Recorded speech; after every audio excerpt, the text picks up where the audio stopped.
Hi, ഇന്ന് ഞാൻ നിങ്ങളോടൊപ്പം എത്തിയിരിക്കുന്നത് ഒരു അതിഥിയെയും കൂട്ടിയാണ് കേട്ടോ. എൻ്റെ പൂർവ്വ വിദ്യാർത്ഥിയാണ്. ഞാൻ ബ്രില്യൻറ്റിൽ 3 വർഷം മുന്നേ പഠിപ്പിച്ച ഒരാളാണ് ഇന്ന് എന്നോടൊപ്പം ഉള്ളത്. ഇപ്പോൾ മെഡിക്കൽ സ്റ്റുഡൻ്റ് ആണ്.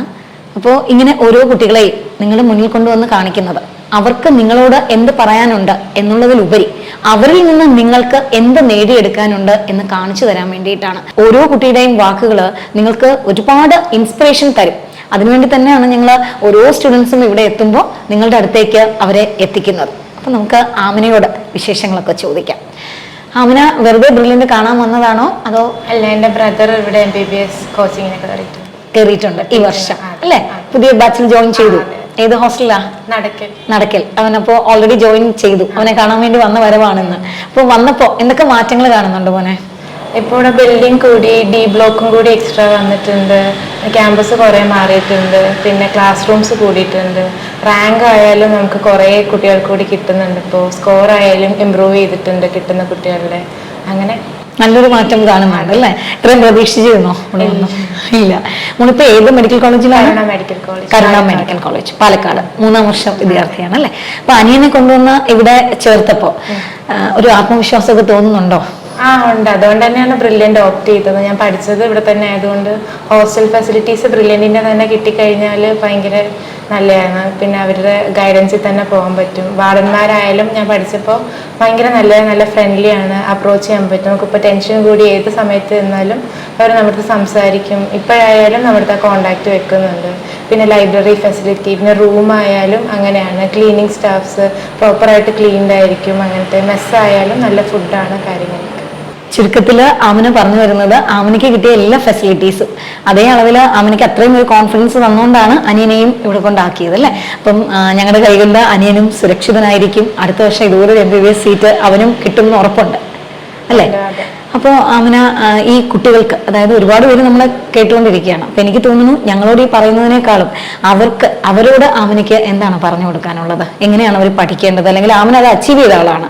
അപ്പോൾ ആ ഒരു അച്ചീവ്മെന്റ് അല്ലെങ്കിൽ ഡ്യൂറിങ് ദ സ്റ്റഡി എന്തൊക്കെയായിരുന്നു നേരിട്ട പ്രശ്നം, അതിനെങ്ങനെയാണ് ഓവർകം ചെയ്തത്, അതൊക്കെ ഒന്ന് പറഞ്ഞു കൊടുത്താൽ അവർക്ക് വലിയൊരു നേട്ടമായിരിക്കും.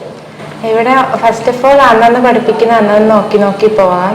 അപ്പം നമുക്ക് മൊഡ്യൂളിലായാലും ലെവൽ 1 ലെവൽ 2 ഒക്കെ ഉണ്ടാവും. അപ്പം ലെവൽ 1 നമ്മൾ അന്ന് തന്നെ സോൾവ് ചെയ്യുക. ലെവൽ 2 ട്രൈ ചെയ്ത് നോക്കുക. കിട്ടിയില്ലെങ്കിൽ നമുക്ക് പ്രൊഫസേഴ്സിനോട് ചോദിക്കുക. അവരെപ്പോഴും അവൈലബിൾ ആണ് പ്രൊഫസേഴ്സ് റൂമിൽ. പിന്നെ എന്താ, ക്വസ്റ്റ്യൻസ് കുറേ ക്വസ്റ്റ്യൻസ് ചെയ്യുക. ഇപ്പം എക്സാമിന് മാർക്ക് കുറഞ്ഞാലും ആ ക്വസ്റ്റ്യൻ പേപ്പർ അന്ന് തന്നെ പോയി വർക്കൗട്ട് ചെയ്ത് നോക്കുക. കിട്ടാത്തതൊക്കെ വന്ന് നമുക്ക് സംശയം ചോദിക്കാം. കുറേ ക്വസ്റ്റ്യൻസ് വർക്കൗട്ട് ചെയ്യാണ് വേണ്ടത്. പിന്നെ റീകോൾ ചെയ്യണം. പഠിച്ച കാര്യം പിന്നെയും നോക്കണം. ഒരിക്കലും മാർക്ക് കുറഞ്ഞോ റാങ്ക് കുറഞ്ഞോ എന്ന് നോക്കണ്ട. ഇപ്പം ചിലപ്പോൾ ആദ്യമൊക്കെ വരുമ്പോൾ റാങ്ക് നല്ല താഴെ ആയിരിക്കും. പക്ഷെ നമ്മളെപ്പോഴും നമ്മളുടെ തന്നെ മാർക്ക് വെച്ചിട്ട് കമ്പയർ ചെയ്യുക. നമ്മളുടെ മാർക്ക് ഇമ്പ്രൂവ് ചെയ്യുന്നുണ്ടോ, വേറെ ഒരാളുടെ മാർക്ക് നോക്കുക. അതൊക്കെ കൂടുതൽ നമുക്ക് ടെൻഷൻ ഉണ്ടാക്കുകയോ ചെയ്യുക. അങ്ങനെ ചെയ്യരുത്. നമ്മളുടെ മാർക്ക് കൂടി വരുന്നുണ്ടോ എന്ന് മാത്രം നോക്കിയാൽ മതി. വേറെ ആരുടെയും കാര്യം കമ്പയർ ചെയ്യാതിരിക്കുന്നതാണ് എപ്പോഴും നമ്മുടെ ഒരു മെൻ്റൽ പീസിന് നല്ലത്. നന്നായിട്ട് പഠിക്കുക. All the best. എനിക്ക് തോന്നുന്നു വളരെ നല്ലൊരു കാര്യമാണ് പറഞ്ഞത്. നമ്മളൊരു സെൽഫ് കമ്പാരിസൺ ആണ് നടത്തേണ്ടത്, മറ്റുള്ളവരുമായിട്ട് കമ്പയർ ചെയ്യരുതെന്നാണ് ആമിന പറഞ്ഞത്. അപ്പോൾ ഇതുപോലുള്ള കാര്യങ്ങൾ വളരെ ഇമ്പോർട്ടൻ്റ് ആണ്. അപ്പോൾ ആമിന അവിടെ ചെന്ന്, അപ്പോൾ +2 കഴിഞ്ഞ് ഇവിടെയും പഠിച്ച് അത് കഴിഞ്ഞ് അവിടെ ചെന്ന് പഠിക്കുമ്പോൾ മെഡിക്കൽ പ്രൊഫഷൻ അല്ലെങ്കിൽ അവിടുന്ന് എങ്ങനെയാണ് ആ പഠനം മുന്നോട്ട് കൊണ്ടുപോകണേ? അവിടെ ആയാലും ഇതുപോലെ നമുക്ക് പൊതുവെ കുട്ടികൾ കാണുന്നത് റിപ്പീറ്റ് കഴിഞ്ഞ് ചെല്ലുമ്പോൾ അവിടെ ചെന്നൊരു അടിച്ചുപൊളി ലൈഫ് വന്ന് ഉഴപ്പിപ്പോകാറുണ്ട് കുട്ടികൾ. അതൊരിക്കലും ചെയ്യാൻ പാടില്ല. ചെന്ന് കഴിയുമ്പോൾ നമുക്ക് ഇതുപോലെ തന്നെ ഒരു ഡിസിപ്ലിൻ സ്റ്റഡിയൊക്കെ ചെയ്യുകയാണെങ്കിൽ കുറച്ച് എളുപ്പമായിരിക്കും. ആദ്യം ചെല്ലുമ്പോൾ ഒരു ബുദ്ധിമുട്ടായിരിക്കും. നമ്മൾ ആദ്യമായിട്ട് കേൾക്കുന്ന വാക്കുകളും കാര്യങ്ങളൊക്കെ ആയിട്ട് അത് നല്ല പാട് തന്നെയായിരിക്കും. പിന്നെ നമ്മൾ അതായിട്ട് പഠിച്ച് പിന്നെ ചെയ്തു വരുമ്പോൾ നമുക്കത് യൂസ്ഡ് ആകും. കാര്യങ്ങളൊക്കെ എങ്ങനെയാണെന്ന് മനസ്സിലാകും. പിന്നെ നമ്മൾ കൂടുതലും ഗ്രൂപ്പ് സ്റ്റഡീസ് ഒക്കെ നല്ല ബെനിഫിറ്റ് ചെയ്യും. പിന്നെ ഹോസ്പിറ്റലിൽ പോയി നമുക്ക് കണ്ട് പഠിക്കുന്ന കാര്യങ്ങളാണ് കുറെ കൂടി നിൽക്കാറുള്ളത്. കാണാതെ നമ്മൾ ഇത്ര നാൾ പഠിച്ചോലെ ബുക്കിലെ പഠിത്തം മാത്രം പോരാ.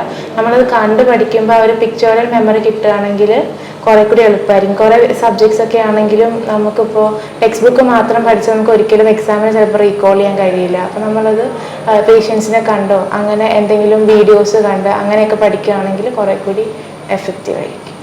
എനിക്ക് തോന്നുന്നു ആമിനയായിട്ടുള്ള സംസാരം തികച്ചും നിങ്ങൾക്ക് ഭയങ്കര ബെനിഫിഷ്യൽ ആയിരുന്നു. കാരണം ഒരുപാട് കാര്യങ്ങളാണ് കുറച്ച് സമയത്തിനുള്ളിൽ ആമിന പറഞ്ഞു തന്നത്. അപ്പോൾ ഇതുപോലെ ഒരുപാട് ആമിനമാർ ബ്രില്യൻ്റിൻ്റെതായിട്ടുണ്ട്. അവരുമായിട്ട് വേറൊരു എപ്പിസോഡിൽ നമുക്ക് കാണാം. എൻട്രൻസ് സംബന്ധമായ വാർത്തകളും അപ്ഡേഷനുകളും ഏറ്റവും വേഗം ആധികാരികമായി അറിയാൻ ബ്രില്യൻ സ്റ്റഡി സെന്റർ പാല യൂട്യൂബ് ചാനൽ സബ്സ്ക്രൈബ് ചെയ്യുക, ബെൽ ഐക്കൺ അമർത്തുക, ഈ വീഡിയോ മറ്റു സുഹൃത്തുക്കളിലേക്കും മാക്സിമം ഷെയർ ചെയ്യുക.